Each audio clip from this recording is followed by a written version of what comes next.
और अगर तुम लोग नए हो तो सब्सक्राइब करो, वो जो लाल वाला बटन है उस पर फूट फेंक के मारो या फिर मोमबत्ती, मुझे नहीं पता, बस क्लिक हो जाना चाहिए। Essay on Pongal Festival in Hindi। प्रस्तावना। भारत पर्वों की भूमि है। विभिन्न राज्यों में विभिन्न पर्व विभिन्न प्रकार से मनाए जाते हैं। वही तमिलनाडु के लोग पोंगल बहुत उत्साह के साथ मनाते हैं। पोंगल वास्तव में तमिलनाडु का बहुत महत्वपूर्ण पर्व है। यह जनवरी माह 14 या 15 तारीख से 3 दिनों तक मनाया जाता है। इस पर्व का इतिहास कम से कम 1000 साल पुराना है तथा इसे तमिलनाडु के अलावा देश के अन्य भागों, Sri Lanka, Malaysia, Mauritius, America, Canada, Singapore तथा अन्य कई स्थानों पर रहने वाले तमिलों द्वारा उत्साह से मनाया जाता है। तमिलनाडु के प्रायः सभी सरकारी संस्थानों में इस दिन अवकाश रहता है। पोंगल त्योहार का महत्व। इस पर्व का किसानों के लिए विशेष महत्व है। इसे मनाने का कार्यक्रम कृषि से जुड़ा हुआ है। चावल तमिलनाडु का प्रमुख कृषि उत्पाद है। चावल अधिक वर्षा मांगता है। इंद्र देव वर्षा के भगवान है, इसलिए भगवान इंद्र की पूजा करना पोंगल पर्व का विशेष कार्यक्रम है। तमिलनाडु के किसान इस पर्व की उत्सुकता से प्रतीक्षा करते हैं। दिसंबर के अंत तक चावल की खेती के बाद किसानों का अवकाश होता है। यह पर्व बहुत धूमधाम से मनाया जाता है। पोंगल का इतिहास। पोंगल तमिलनाडु का एक प्राचीन त्योहार है। हरियाली और संपन्नता को समर्पित है। पोंगल के दिन भगवान सूर्य देव जी की पूजा अर्चना की जाती है और भोग लगाया जाता है। जो प्रसाद भगवान को भोग लगाया जाता है उसे ही पोंगल कहा जाता है।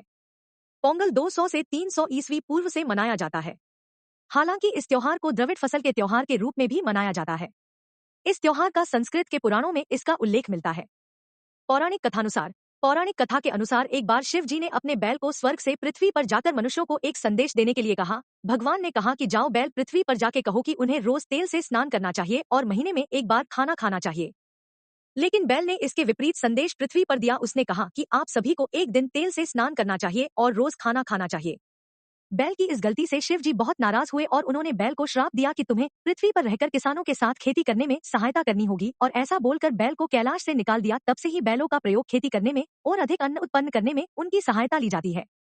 एक अन्य कथानुसार जब भगवान कृष्ण छोटे थे तब उन्होंने भगवान इंद्र को सबक सिखाने का सोचा, क्योंकि वो देवताओं के राजा बन गए थे। इसलिए इंद्र देवता को अपने ऊपर बहुत अभिमान होने लगा था।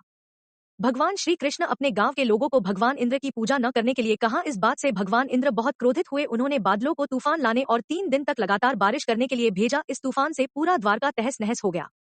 उस समय सभी की रक्षा करने के लिए भगवान श्री कृष्ण ने अपनी छोटी सी उंगली में गोवर्धन पर्वत उठा लिया था। उस समय इंद्र को अपनी गलती का एहसास हुआ और तब उन्होंने भगवान श्री कृष्ण की शक्ति को समझा था। भगवान श्री कृष्ण ने विश्वकर्मा से द्वारका को दोबारा से बसाने के लिए कहा और ग्वाले फिर से अपनी गायों के साथ खेती करने लगे। कटाई महोत्सव। पोंगल एक फसल का उत्सव होता है जो जनवरी महीने के बीच में आता है। यह तमिलनाडु के लोगों का प्रमुख त्योहार होता है। सीजन में ग्रामीण लोग खेती में व्यस्त होते हैं। स्त्री, पुरुष और बच्चे सभी खेतों में फसल लगाने जाते हैं। जब खेत पूरे धान से भर जाता है तो ऐसा लगता है जैसे हरे समुद्र की लहरें लहलहा रही है, और ये देखकर किसान का मन खुशी से भर जाता है और ऐसा दृश्य तमिलनाडु के लोगों के मन में एक अलग ही छाप छोड़ जाता है। उसके बाद पोंगल के दिन लोग इस चावल की खीर बनाते हैं और वो भी आंगन में, घर के अंदर नहीं। फिर इस खीर का भोग भगवान को लग जाता है। इसे ही पोंगल कहा जाता है। 1। प्रथम दिन भोगी पोंगल। पर्व के पहले दिन को भोगी पोंगल के नाम से जानते हैं। इस दिन तमिलनाडु के प्रत्येक घर में चावल बनाए जाते हैं। लोग अपने मित्रों और संबंधियों को आमंत्रित करते हैं। यह दावत इंद्र देवता के सम्मान में आयोजित की जाती है। लोग चावल को अनेक रूप में बनाते हैं। ऐसा लोग भगवान इंद्र को प्रसन्न करने के लिए करते हैं ताकि वो अच्छी वर्षा करें। 2।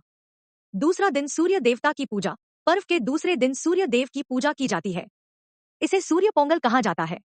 इस दिन सूर्य को धन्यवाद कहा जाता है। ऐसा माना जाता है कि अच्छी फसल उगाने में सूर्य देव का बहुत महत्वपूर्ण योगदान होता है। इसलिए किसान लोग इस दिन भगवान सूर्य की पूजा अर्चना करते हैं। इस दिन चावल को पकाकर भोग लगाते हैं। महिलाएं सूर्य के प्रारूप बनाती है। 3। तीसरा दिन मतु पोंगल। तृतीय दिन मतु पोंगल के नाम से जाना जाता है। तमिलनाडु के किसान गाय की पूजा करते हैं। यह दिन गाय को समर्पित होता है। गाय को नहलाया जाता है, उसे अच्छे से नहलाकर उसके सिंग पर रंग किए जाते हैं। उन्हें अच्छी अच्छी भोजन खिलाई जाती है। रात को लोग अच्छा भोजन बनाते हैं और अपने मित्रों संबंधियों को आमंत्रित करते हैं। उपसंहार। पोंगल दक्षिण भारत में तमिलनाडु में बहुत जोर शोर से मनाने वाला त्योहार है। इस दिन यहाँ बैलों की लड़ाई भी कराई जाती है जो पूरे भारत में प्रसिद्ध है और उसे एक उत्साह के साथ मनाया जाता है। तमिलनाडु में मनाया जाने वाला पोंगल त्योहार एक प्रकार से बहुत कुछ गोवर्धन पूजा के त्योहार जैसा ही होता है।